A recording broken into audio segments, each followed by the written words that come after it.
Hi guys, welcome to our first video and interaction. It's going to be available today and it's due Sunday for 25 points. You're going to watch this video and I'm going to tell you what to comment below in the forum, and then there will be something you need to submit under the assignment. Watch this video to find out what that is.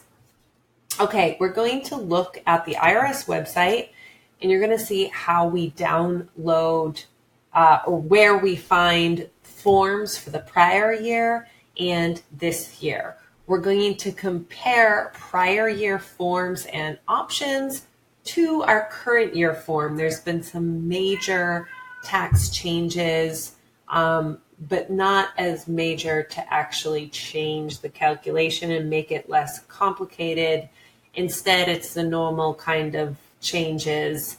But there was a form change, which unfortunately, didn't change the rules like it would need to make the form actually be different.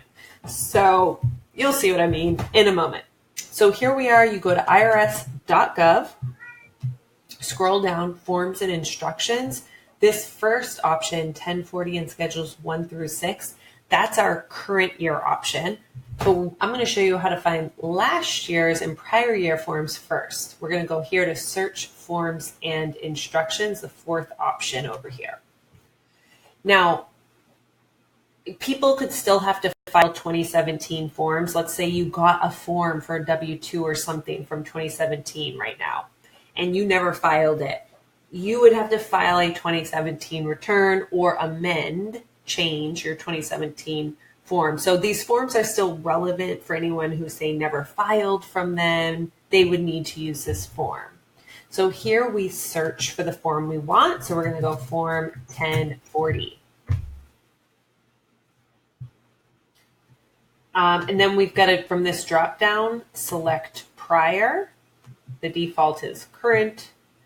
And here we are. For some reason, they don't have 2017. I'm not sure why. We're going to click this 2016 one.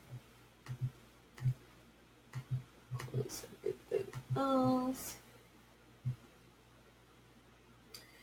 Okay, so this is our 2-page tax return. We've got our information, filing status, exemptions, people we took care of that qualify as dependents, income, some specific deductions for this adjusted gross income concept, and then our other specific deductions, tax calculation, tax credits, then other taxes like self-employment tax and penalties for withdrawing from IRAs, retirement plans. Then our payments, this is the amount withheld from our W-2s or actually made, and other credits that are refundable, which are essentially treated as payments as well because you can get them back. And so that results in either a refund or an amount due. And then you sign the return. You list, if you paid someone to do the return for you, they have to fill this out. And if you want to give someone the right to talk to the IRS for you, you can fill this out. So that was our return, just 2 pages. Now, a lot of these lines refer to other schedules that would be behind your Form 1040. There are 2 other options, though, for prior years. They were called 1040A and 1040 Easy. And these 2 returns basically were simpler options. So I'll show you one. Here's 1040 EZ. And it's interesting because the tax changes were meant to simplify, but see, this is a 1-page tax form. So they fit everything on 1 page and it's just for simple situations. Page 2 explains who specifically could file this, but it applied to millions of taxpayers and it did simplify things for them. The next one we'll take a look at is 1040A. For some reason, you got to click that way to come up. We'll take a look at 2016. 1040A is kind of in between the 1040EZ and 1040. So you can see this one is going to accommodate more situations like dependents and a few specific items of income and deductions. And then we have the whole calculation. So it was just, these were simpler options for many people. So now let's look at, I'm going to go to this home button. And we're going to come to our current year, Form 1040 and Schedules 1 through 6. And here we have our Form 1040, which is now this postcard / half a page, and then a second half a page. Really kind of bizarre waste of space here.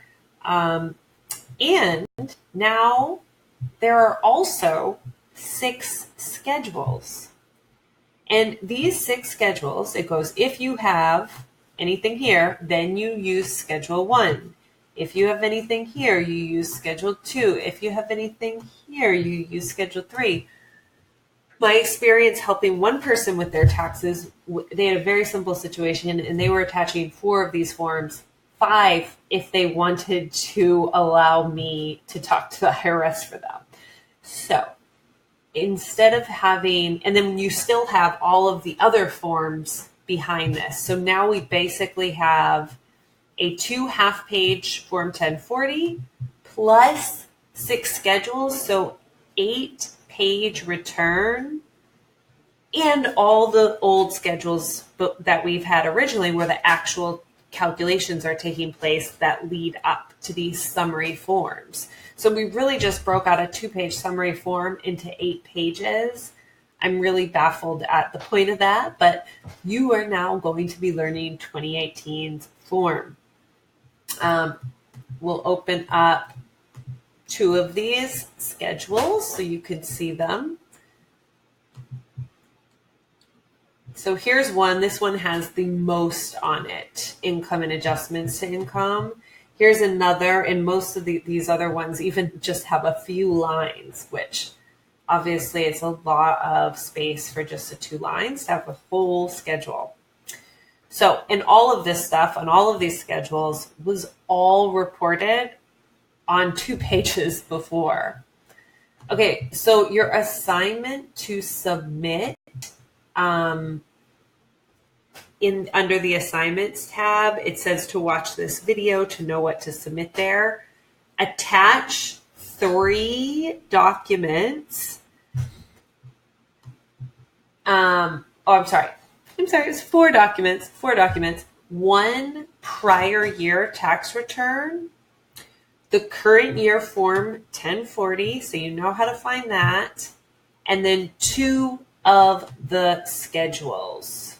Okay, so you can pick any schedules, you can pick any of the prior year return, but you need to go use that search, find a prior year 1040, 1040A or 1040EZ, and you follow my instructions exactly. And of course, current year 1040, which is right here. You can go back, watch the video, 2 schedules. So 4 attachments. How do you do it? You come here and you click, see on the right, this little arrow down. You can use what their names are if they mean something to you, or label them. And then they're right here, and you can go click here, open in a folder, show in folder, and then just drag them into Laulima or, attach them to Laulima, however it works in Laulima. I think it's more of the basic type where you have to, go search and find the document. So you need to know where you save it. So when you go like this, you want to make sure you save it somewhere where it's easy for you to find it. Okay, so that's it for that part. This is an extra problem in Connect that I'm just going to run through with you. Here's page 1, page 2, and then I'll cover the second thing that you need to do below this video. So here we have the new return filled out. This first page is all personal information. And all of this information is always given in your problem. So like they had health care all year. This is where this box is checked. They'll tell you if they want to give to the presidential campaign, and then you can check the box.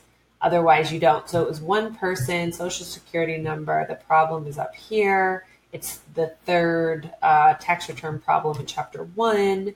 If you want to pull it up, you can pause this video and look at the solution. We'll head over to page 2, and this is then where our summary is. They don't have any attachments in this one. So W-2s, salaries, tips here. Then our tax-exempt interest here. And then adjusted gross income, which is just adding these together. Enter the standard deduction. 12,000, that brings it down to taxable income, 40,070. Then the tax, which is here, which you've been learning how to calculate this week. And then subtract line 12 from line 11. So there's no refundable credits. And then other taxes, no other taxes. So it's just copied down. And then federal income tax withheld. It was more. So there's going to be a refund of $176. So it's a really simple, you have to have a simple situation like this person who only had some interest and W-2s. Well, I hope you enjoyed this video. Let me know if you have questions. Bye.